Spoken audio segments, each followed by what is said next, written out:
السلام علیکم۔ آج جمعرات ہے، اگست کی 22 تاریخ۔ پاکستان میں اس وقت شام کے 7، بھارت میں 7:30، اور یہاں ہماری اسٹوڈیوز کی گھڑیوں میں صبح کے 10 بج رہے ہیں۔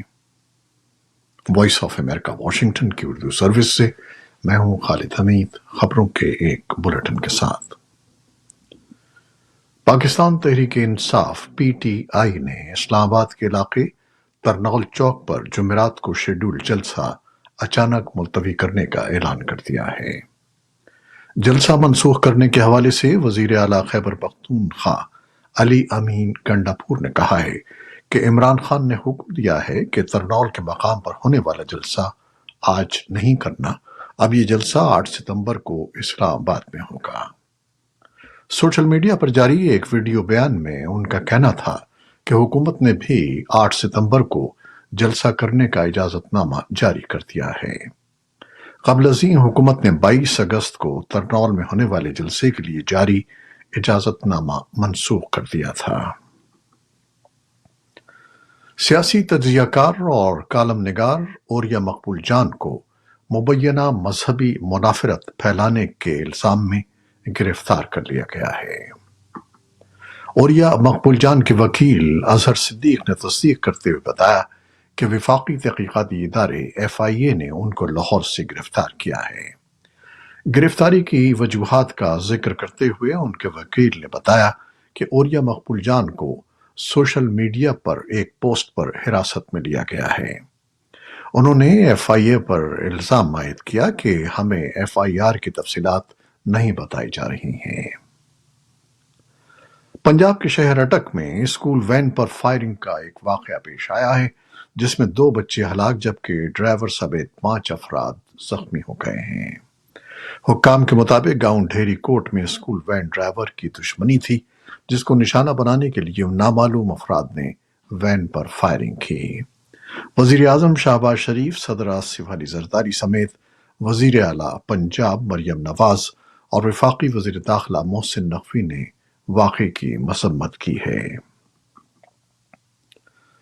پاکستان سپریم کورٹ میں احمدی کمیونٹی کے شخص مبارک احمد ثانی کی رہائی کے فیصلے کے خلاف دائر درخواستوں پر سماعت ہوئی۔ سپریم کورٹ نے متنازعہ پیراگراف حذف کر دیے۔ عدالت نے مولانا فضل الرحمان، مفتی شیر محمد اور عدالت میں موجود علماء سے معاونت لینے کا فیصلہ کیا۔ ادھر اسلام آباد میں صورتحال کشیدہ ہے، ریڈ زون سیل کر دیا گیا ہے اور سپریم کورٹ میں بڑی تعداد میں سیکیورٹی اہلکار تعینات ہیں۔ اسلام آباد کے تمام اسکول بند اور آرٹیکل 144 نافذ ہے۔ TLP سمیت مذہبی جماعتوں کے حامیوں کی بڑی تعداد ریڈ زون سے باہر موجود ہے۔ اس خبر کی تفصیل کے لیے ہمارے سوشل میڈیا پلیٹ فارمز پر آئیے۔ بھارتی وزیر اعظم نریندر مودی نے جمعرات کو کہا کہ کسی بھی تنازع کو میدان جنگ میں حل نہیں کیا جا سکتا۔ وہ جنگ زدہ یوکرین کے اپنے پہلے دورے سے قبل پولینڈ میں خطاب کر رہے تھے۔ مودی نے کہا کہ بھارت کا پختہ یقین ہے کہ کسی بھی مسئلے کو میدان جنگ میں حل نہیں کیا جا سکتا۔ ان کا ملک امن اور استحکام کی بحالی کے لیے بات چیت اور سفارتکاری کی حمایت کرتا ہے۔ مودی زیلنسکی سے ملاقات کے لیے جمعے کو کیف جائیں گے۔ بھارت کے چیف جسٹس DY چندرچوڑ کی سربراہی والے 3 رکنی بینچ نے کلکتہ زیادتی اور قتل کیس پر جمعرات کو دوبارہ سماعت شروع کی۔ کیس کی تحقیقات کرنے والے ادارے سینٹرل بیورو آف انویسٹیگیشن نے سماعت کے دوران اپنی اسٹیٹس رپورٹ عدالت میں جمع کرائی۔ اس معاملے پر ڈاکٹروں، ان کی تنظیموں، انسانی حقوق کے کارکنوں اور سول سوسائٹی کی جانب سے پورے ملک میں احتجاج کیا جا رہا ہے۔ ڈاکٹروں کی ہڑتال پر ہونے والی کی وجہ سے طبی خدمات بری طرح متاثر ہو رہی ہیں۔ سپریم کورٹ نے احتجاجی ڈاکٹروں سے کہا ہے کہ وہ ڈیوٹی پر واپس آ جائیں۔ انہیں یقین دہانی کرائی گئی ہے کہ ڈیوٹی جوائن کرنے کی صورت میں ان کے خلاف کوئی کارروائی نہیں کی جائے گی۔ اس معاملے پر اب 5 ستمبر کو سماعت ہوگی۔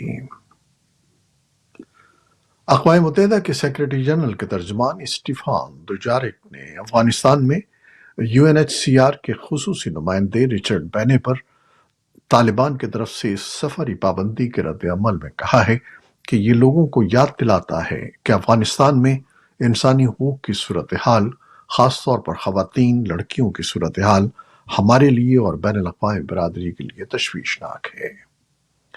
ہیومن رائٹس واچ کی ایک اہلکار ایلین پیئرسن نے کہا کہ افغانستان کے لیے اقوام متحدہ کے خصوصی نمائندے پر طالبان کی سفری پابندی حیران کن ہے۔ کچھ افغان تنظیموں نے کہا کہ طالبان اس فیصلے سے جان بوجھ کر افغانستان میں انسانی حقوق کی خلاف ورزیوں کو چھپانا چاہتے ہیں۔ اسرائیلی فورسز نے غزہ کی پٹی اور جنوبی لبنان میں جمعرات کو فضائی حملے کیے، جبکہ غزہ میں جنگ بندی کے حصول کے لیے تازہ ترین دباؤ کے بارے میں غیر یقینی صورتحال برقرار ہے۔ فلسطین کی سرکاری خبر رساں ایجنسی وفا نے جمعرات کو کہا کہ شمالی غزہ کے بیت لاہیہ میں اسرائیلی حملے میں کم از کم 11 افراد کی موت ہو گئی۔ اسرائیل کے دفاعی افواج نے جمعرات کو بتایا کہ فضائی حملوں میں جنوبی لبنان کے 10 سے زیادہ علاقوں کو گزشتہ رات نشانہ بنایا گیا۔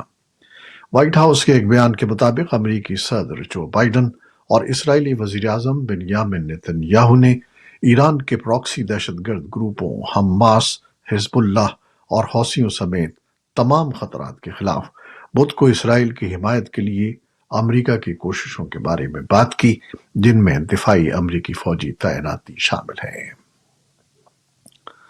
اقوام متحدہ کے ترجمان اسٹیفان دوجارک نے بدھ کو صحافیوں کو بتایا کہ اگست میں جاری کیے گئے 11 اسرائیلی انخلا کے احکامات نے غزہ میں 2.5 لاکھ سے زیادہ افراد کو متاثر کیا ہے۔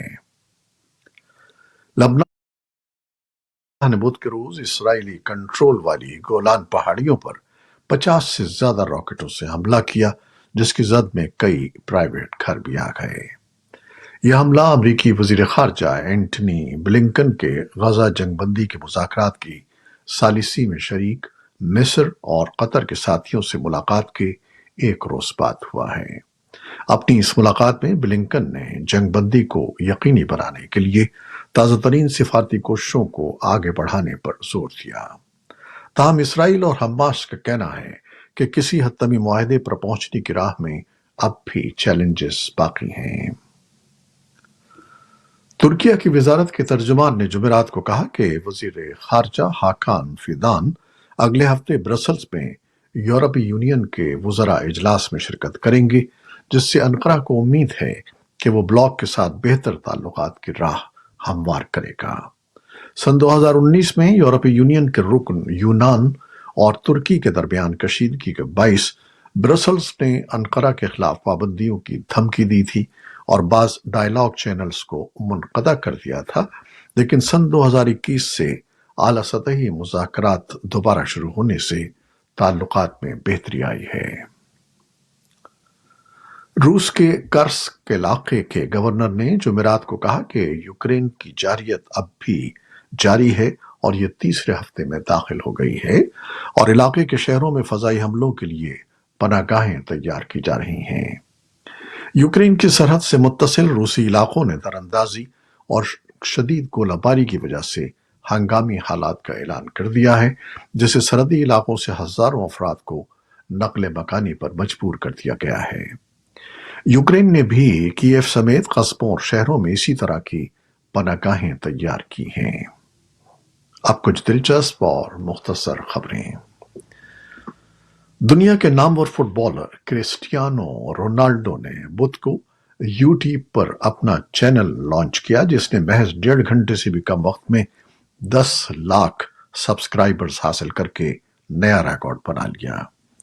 امریکی بزنس میگزین فوربس کے مطابق یہ کسی بھی چینل کے 2 گھنٹے سے بھی کم وقت میں حاصل کیے جانے والے سب سے زیادہ سبسکرائبرز ہیں۔